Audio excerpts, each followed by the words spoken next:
I've missed my calling. I should be Specifically, too much to my coaching ability, but when I fail, I just.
Good afternoon, folks.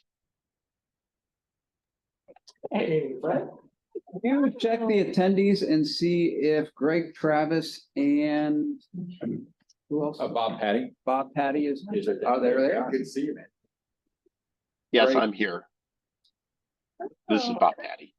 Good to see you. Is Greg, you know if Greg's here? Good to see his name. Still got another bit. Oh, and then we also have Mr. Ron Goldblatt, or Dr.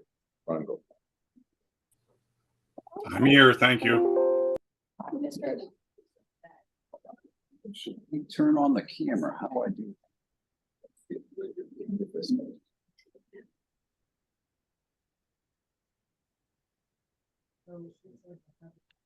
See, that's what early COVID technology looks like. Yeah. it's retro. We got that like the month and a half after COVID started, and then we thought it was the greatest thing in the world, and then 2 years later, everybody's got owls and it looks just outdated.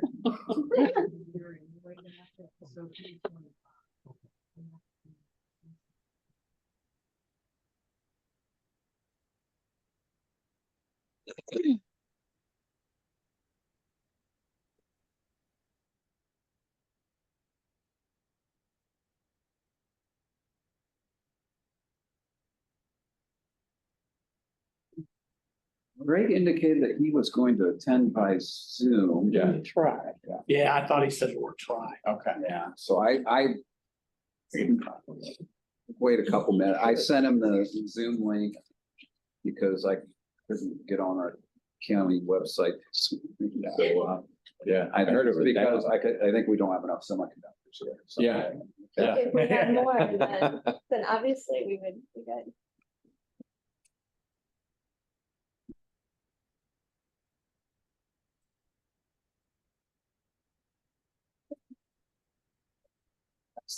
Excited.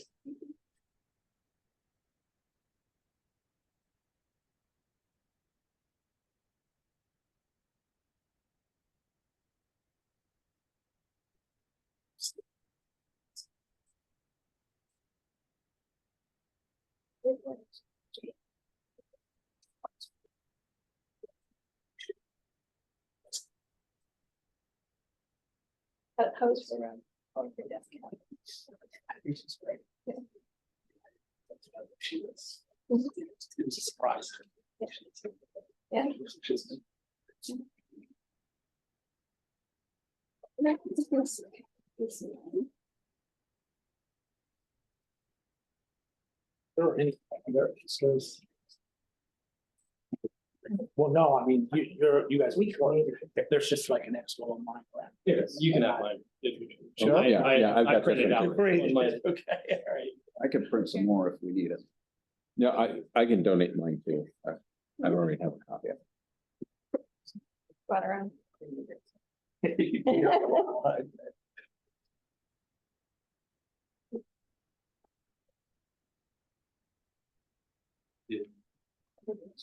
It's like-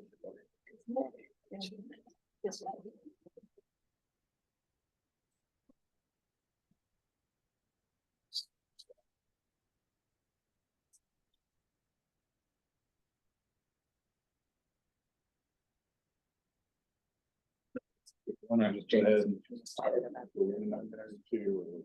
I would, it's up to you, but if he said maybe, I'd hate to, wait terribly long. I'm not sure. And we have it.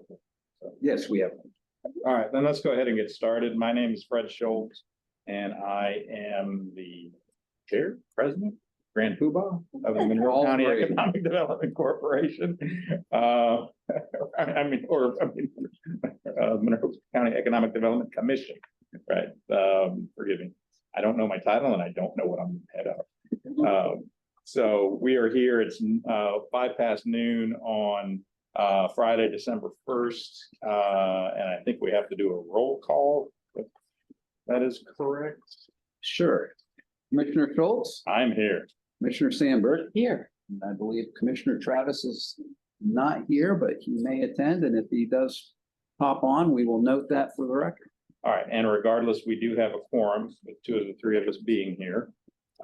So my understanding is that we have a tax abatement request from Enhanced Semiconductors to review and consider.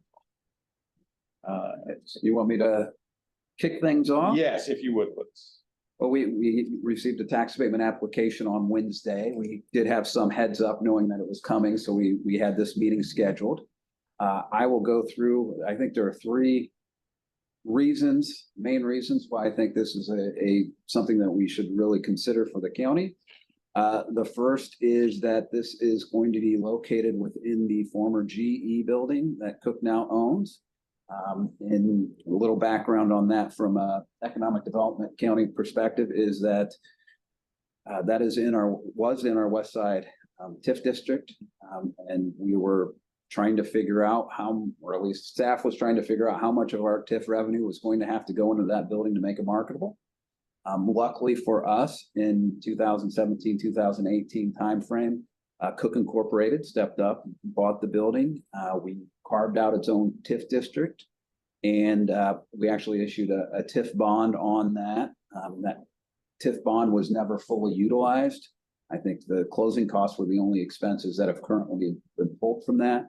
And I've spoken with Cook representatives. They don't have any intention of pulling any more of those funds out.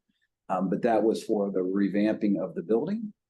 And then COVID hit, and then their plans changed. And so it was starting to creep back up on our radar of what are we going to do with that huge manufacturing base. So the reutilization of that building is one big reason. The second big reason is if you look through the tax abatement application, you will notice that there are estimating 250 jobs within the next by 2029. And of those 250 jobs, they will have an average pay of over $100,000, which is far in excess of any tax abatement that I've seen since I've been here, and I've been here 17 years. I think the third factor is this brings in a new type of manufacturing to our community. And as we now look at the building it's going into, we've had manufacturing here before. We were kind of concentrated within one industry. And so, when that went out, we struggled to. Luckily, at that time, we had a Cook Group and those biomedical people stepping up to the plate at that time. And this would just diversify the range of opportunities within our community of things we manufacture. So from a staff perspective, I think those three things are all positive to this. I guess from a tax abatement perspective, generally the negative we talk about is foreign taxes. The fact that this is in a TIF district that contains only the two parcels that have the GE plant on it means that there won't be kind of a wider effect on taxes to the community as a whole. So and again, that TIF district is kind of unique for us, and that is one that would collect personal property tax. And this is a personal property tax abatement request. The request is for 100% abatement for 10 years. And thank you. Commissioner Sanders, any questions so far? The 100% abatement for 10 years, does the county not do step down abatements, or is that just in terms of this particular one where every year You know, typically we'll do this, the step down 100, 90, 80, 70, 60, 50. Actually, the last abatement we did was 100% for 7 years for Oliver Winery. And that was because they were foregoing their real property tax. This also has that, but this also has those other three factors that I outlined. Got it. Thank you. My understanding is we have some folks here from Enhanced Semiconductors. Is there presentation? So There is, and Jeff, can you launch from your, the slides? TSD, can you launch the slides? Yes, of course. One moment. So we have 3 representatives from Enhanced, you. I'm sorry, 3. So we have, Bob Patty and Ron Goldblatt. We also have Marcia Medina, and then Tim and Matt Conrad from Stimulus Economic Development Advisors. What I wanted to do is hand things over to Bob because the first 3 slides focus on company background and the project background. He's going to be able to speak much more intelligently as to the technology. And Bob, it has been requested that we simplify this a little bit when we're talking about advanced packaging. We're not talking about cardboard. So let's bring it down a few levels. But if you could kick things off and if we could advance to the next slide, that'd be great. Very good. So I'll start with some quick company background here, and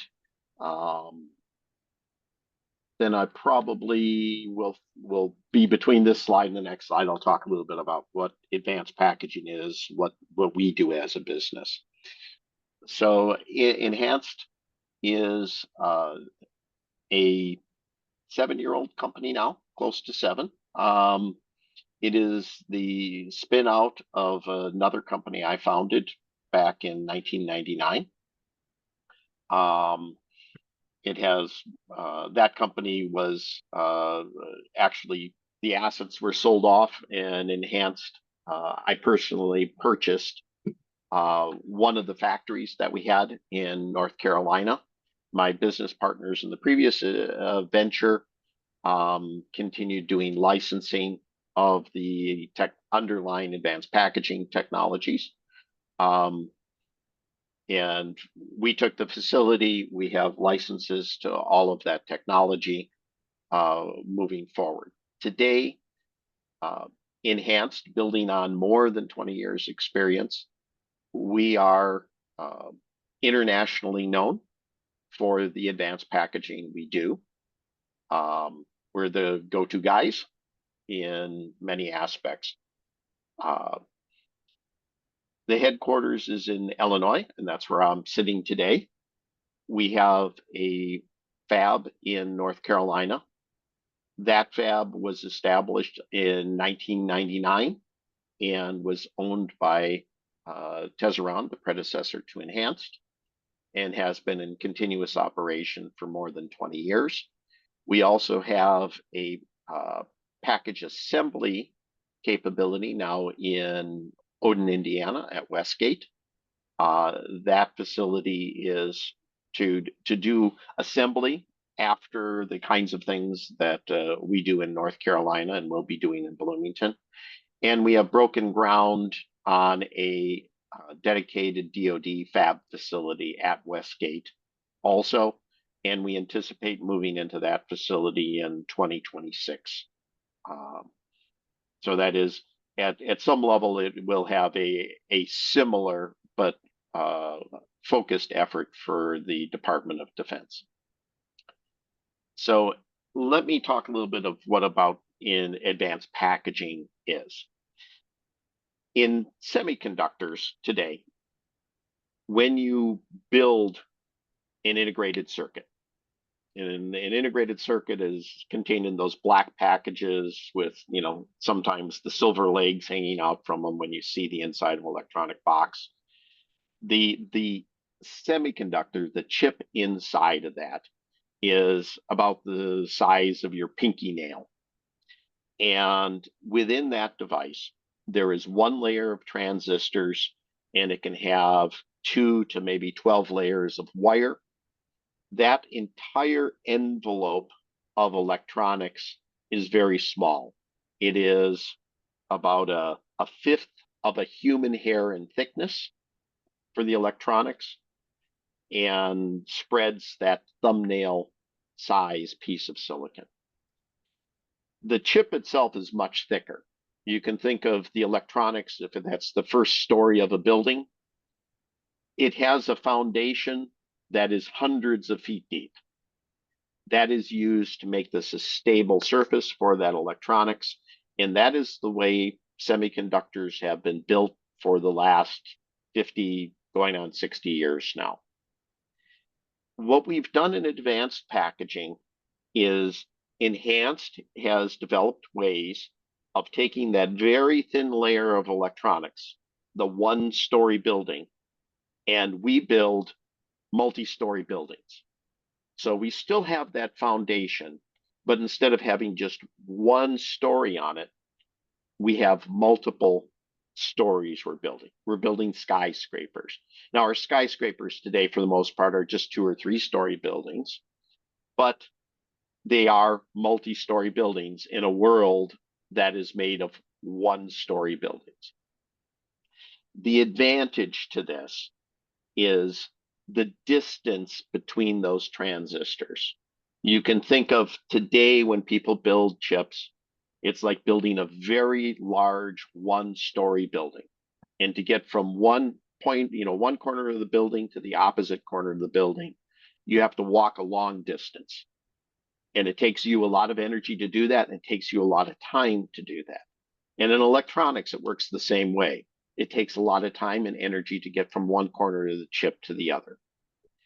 But if you went and built multiple stories, the distance between your desk and the conference room on the second floor is now closer than it used to be because you don't have to walk across the building.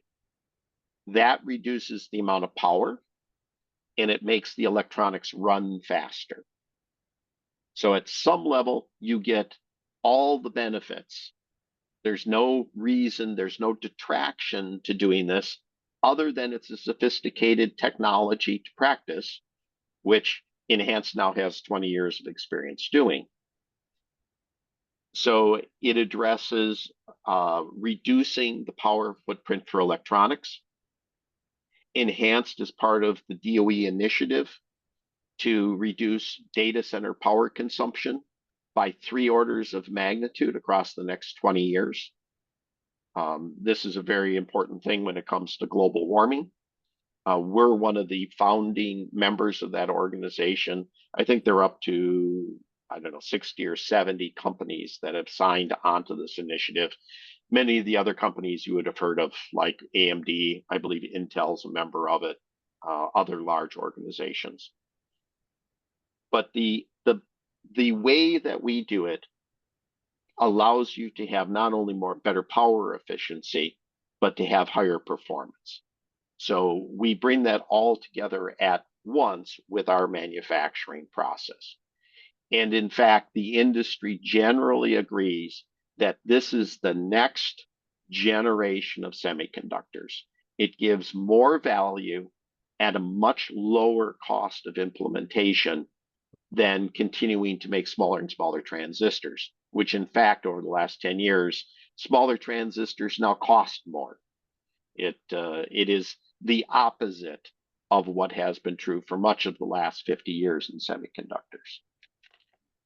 So I'll just throw it out there to see if anyone has any questions kind of on what advanced packaging is. It's really doing this 3D assembly that I'm talking about.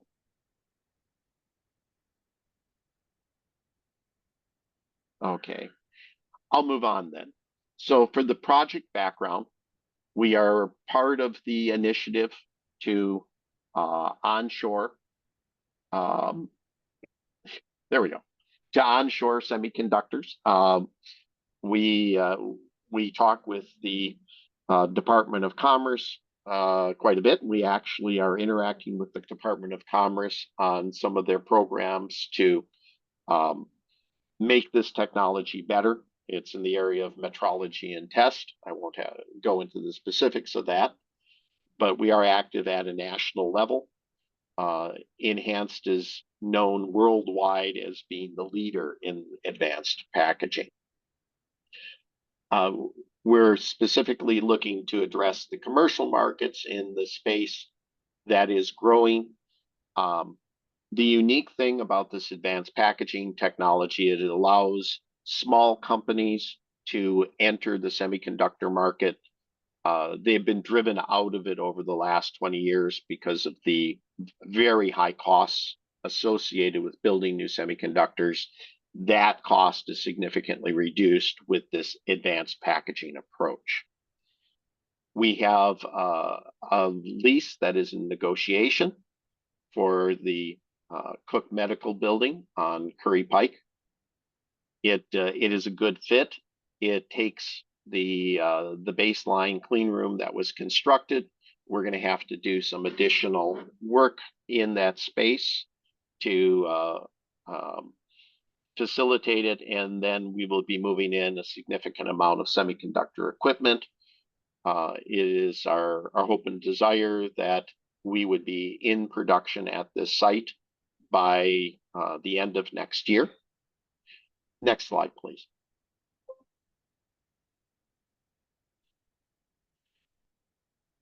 So you can see the building there, and we will be occupying initially about 170,000 square feet. That is the plan.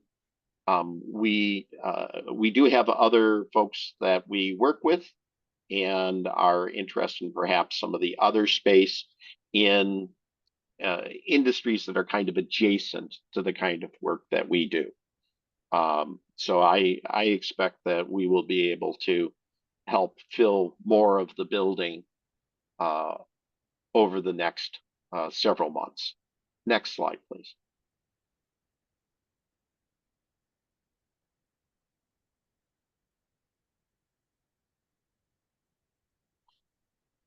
So we anticipate that there will be 250 new jobs at this location. We employ a significant number of engineers, highly skilled technicians. Notionally, we bring in about 5% of the employees from out of state, and those are often folks that have specific areas of knowledge for the kinds of manufacturing we do. Then we will develop with the local universities. We're heavily involved with Purdue, Indiana University, as well as like Ivy Tech and Vincennes for highly skilled labor, but not necessarily, degreed, or at least not having 4-year degrees. I believe that our average wage is well above $100,000 a year at the current location we have in Odin at Westgate. These jobs are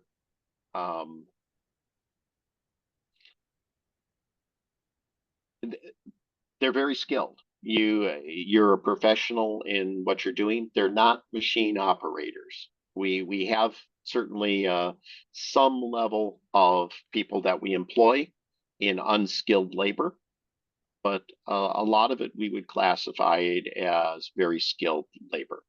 We offer all the typical benefits that we see in our industry, and these include things like 401k. We have medical, dental for the employee, as well as covering half of the family's expenses and things like life insurance and disability. So it would be a very typical white collar workforce set of benefits that we provide: paid vacation, medical days off, things like that. The training of the employees is very key. We have set up, and actually we recently expanded the facility in Odin. We have a clean room there where we do the assembly, and that's actually where we take the output of like the factory in Bloomington and we take it to the next stage of building a device. In that facility, we have training rooms. We are installing a large clean room to do additional training, and we intend to also use that for some K through 12 educational development programs. We had, I think, 30 high school teachers that went through the facility earlier this week. Next slide.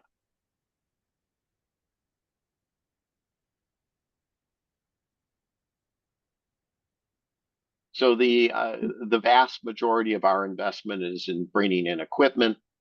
I've broken it into 5 categories. We have very detailed lists, but I won't bore you with that. Generally, it is lithography. A lot of the underlying technology in building semiconductors is the same technology that used to be used to print pictures. It is a photographic process fundamentally. And when you're building semiconductors, you're laying down layers of material, you're patterning it with lithography, you etch to form lines like wires. We do bonding, which is like laminating of these circuits together to build these very thin layers. We take wafers, we laminate them together. And we can do that with very, very high precision. Better precision than 1/100th of a human hair on a wafer that would be 8 inches around. So it's very high precision equipment. When we polish these wafers and make them smooth, by the way, we actually polish the surface to a smoothness of less than a molecule of oxide. It would be like having a piece of paper sitting on a football field, the roughness of that surface. So it's expensive machinery. It is far less than most modern fabs. We're looking at spending on the order of $150 million in the first tranche, and that would be followed very quickly afterward by about another $100 million. So ultimately about $250 million in equipment. Leading edge, and I'm sure you've seen in the press, TSMC has invested $20 billion in a leading edge fab. This is one of the reasons that advanced packaging, which gets similar performance and power benefits, if not better performance and power today, is being pivoted to by the industry, because it's an investment of $250 million versus an investment of $20 billion, and you get similar results. If I could jump in real quick, Bob, one thing of note on this investment is this equipment has a very long useful life. So the benefit is in enhanced processes more than the fact that they have 20 billion of equipment. So when we're discussing abatement on this, just so you know, this is not something that's going to be obsolete 3 years from now. No, the semiconductor equipment, it literally can last decades. We do have pieces of equipment in our fab in North Carolina that are on the order of 20 years old. And we are well practiced in doing maintenance. We're careful. We keep a clean workspace, and we do preventative maintenance, kind of dot all the I's and cross all the T's. To be successful in a business which is very sensitive to particles, we have to keep the machinery running all the time. It needs to be available. So we're well disciplined in running a factory. So want to go to the next page, Marcy?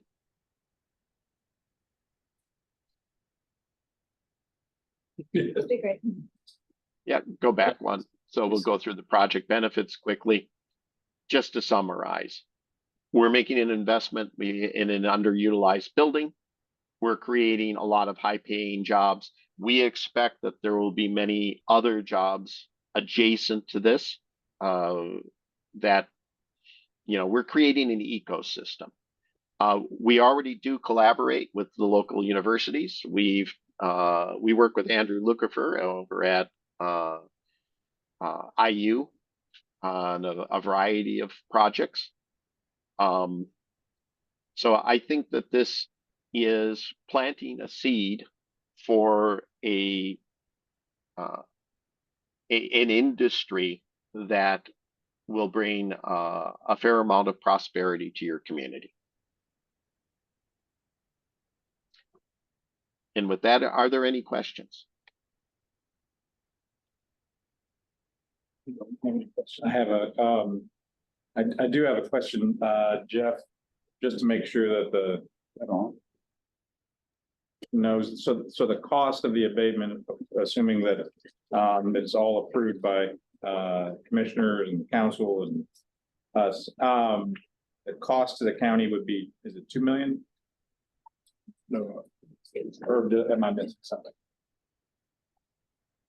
Well, the estimated tax abatement would be over, for $150 million worth of personal property. Yeah.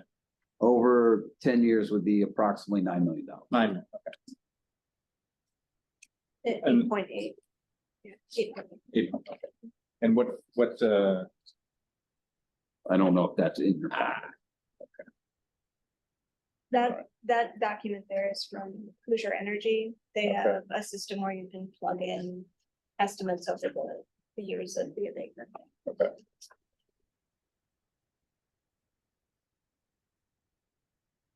And by year 8, we're anticipating there'd be 250 jobs averaging $100,000 a year.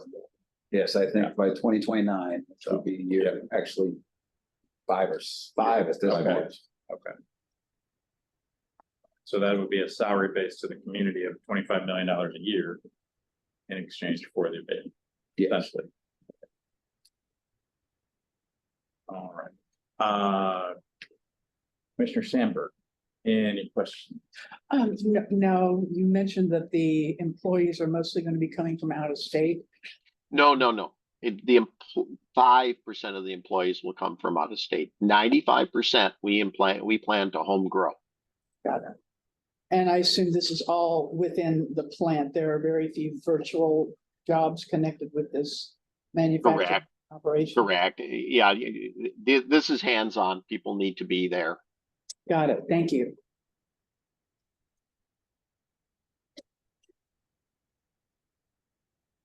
You know, one of the things I went to school at Rose-Hulman, and that's where I graduated, got my degree from, and I landed here in the Chicago area when I graduated in '85. And I have a lot of friends, acquaintances. I still do a fair amount of activity as an alumni with Rose. I think that for high-tech jobs like this, there hasn't been an opportunity in Indiana. You know, the Kokomo plant that GM had was the last kind of semiconductor operation in the state.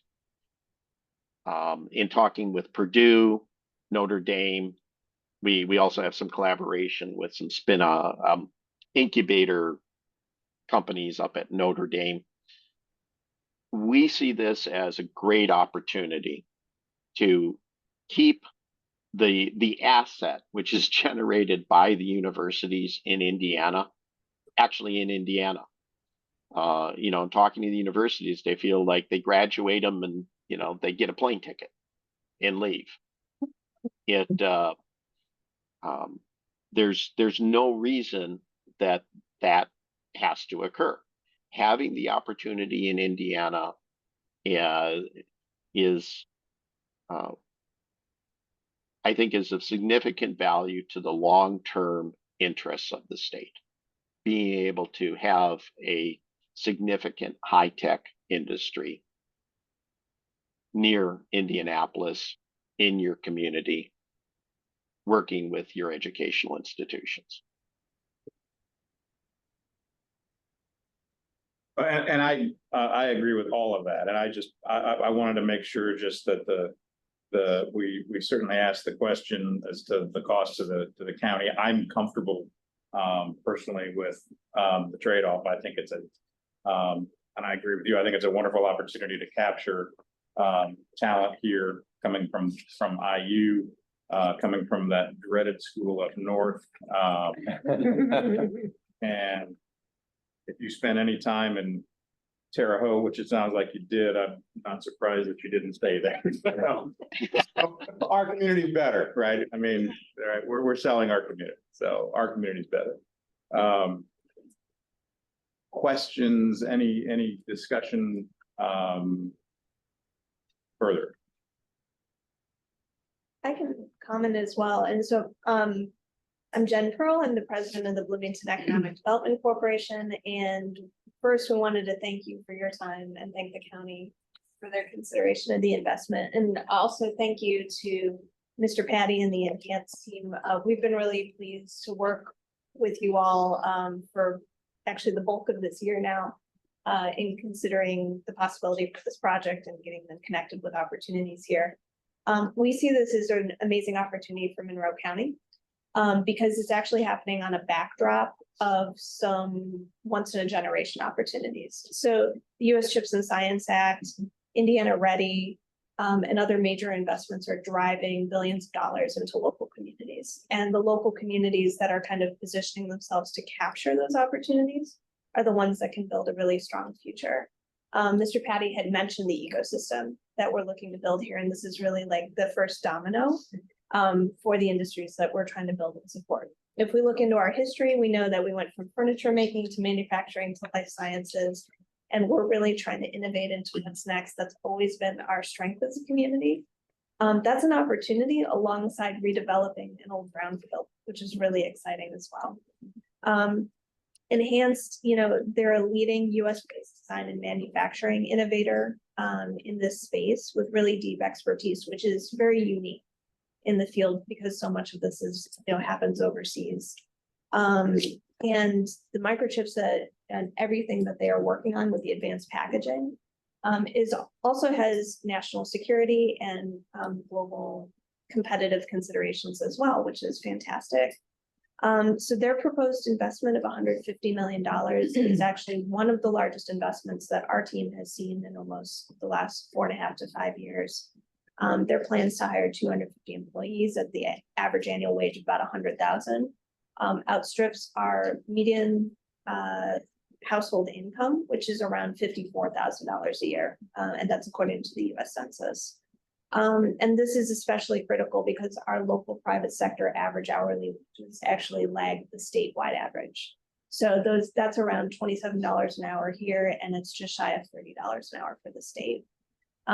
They also talked about the opportunity to upskill our local workforce, including for individuals who may not have degrees as of yet. So that's an opportunity for them as well.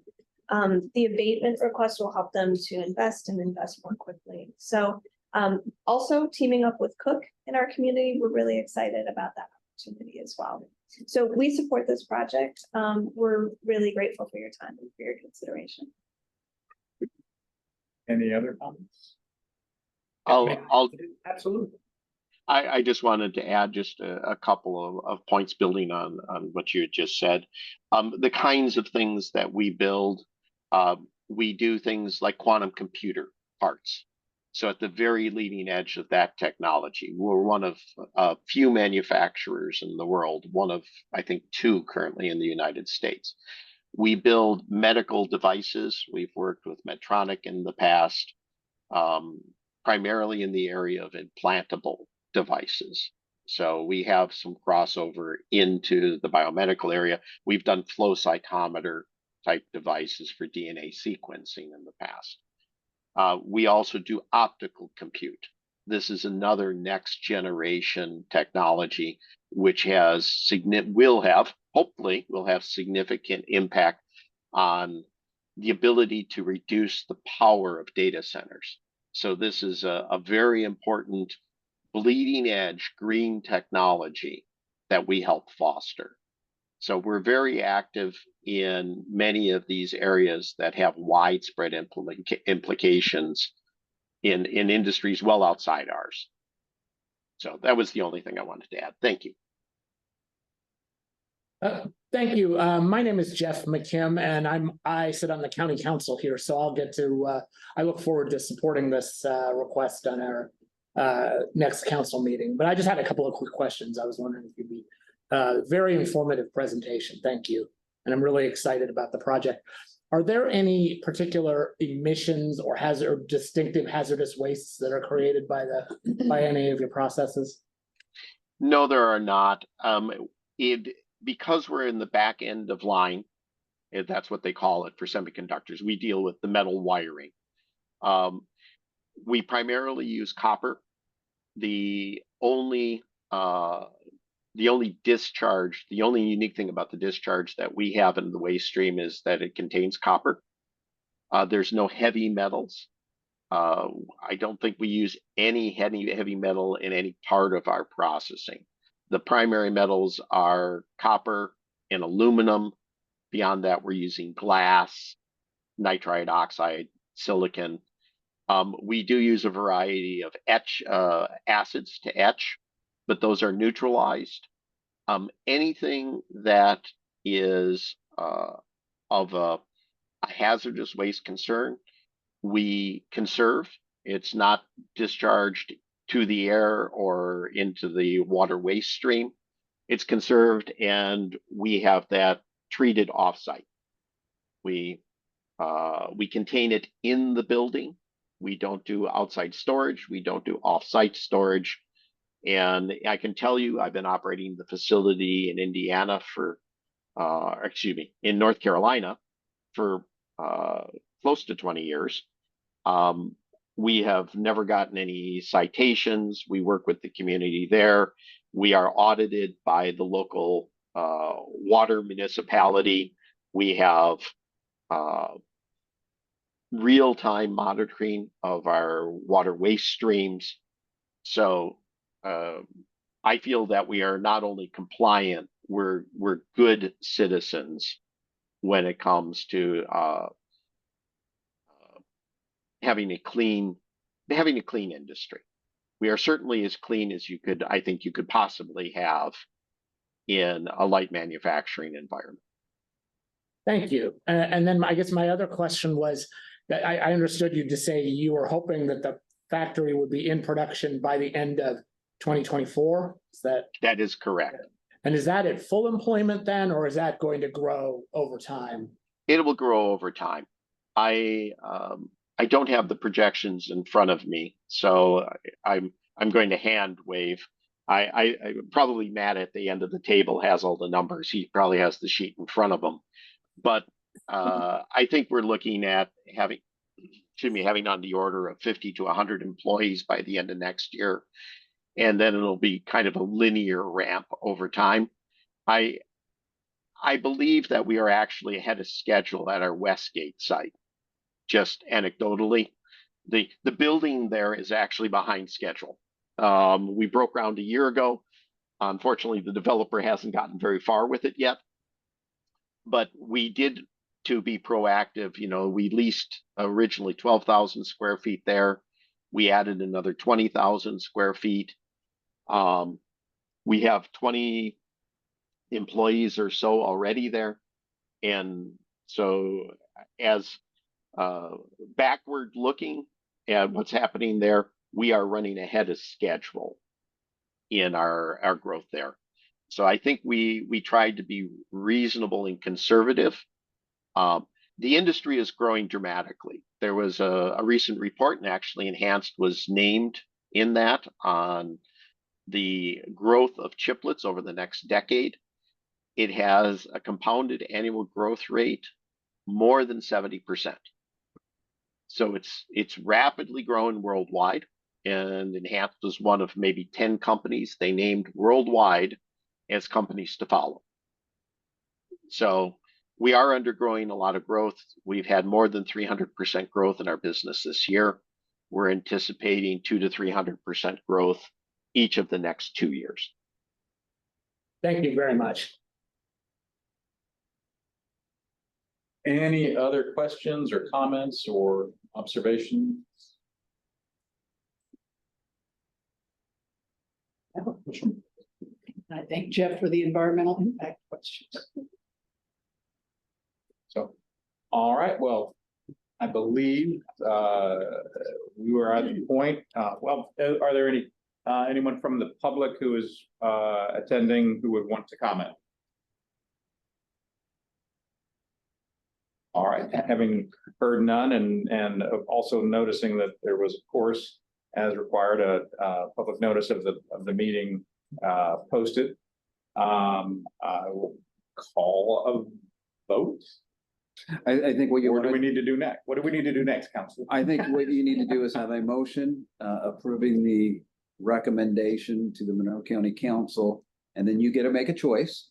You get to approve the tax abatement application as requested, which is a 10-year, 100% abatement, or you can say deny.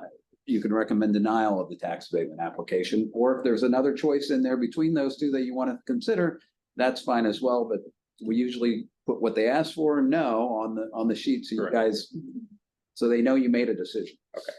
Well, I will move that we approve the tax abatement application as requested, the 10-year, 100% annual abatement. I will second that motion.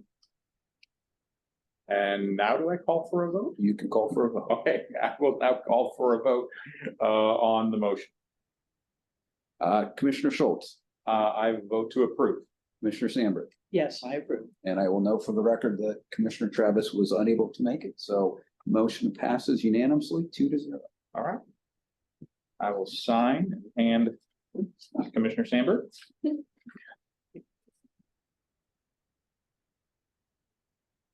All right, are we at the point where we can make comments, Council? Yes. All right. I want to thank Enhanced for supporting Bloomington and Monroe County community. I think what you're doing is incredibly important. I agree entirely with comments from representatives from the BEDC that this is a fantastic opportunity for our community. And I am wholeheartedly in support of this.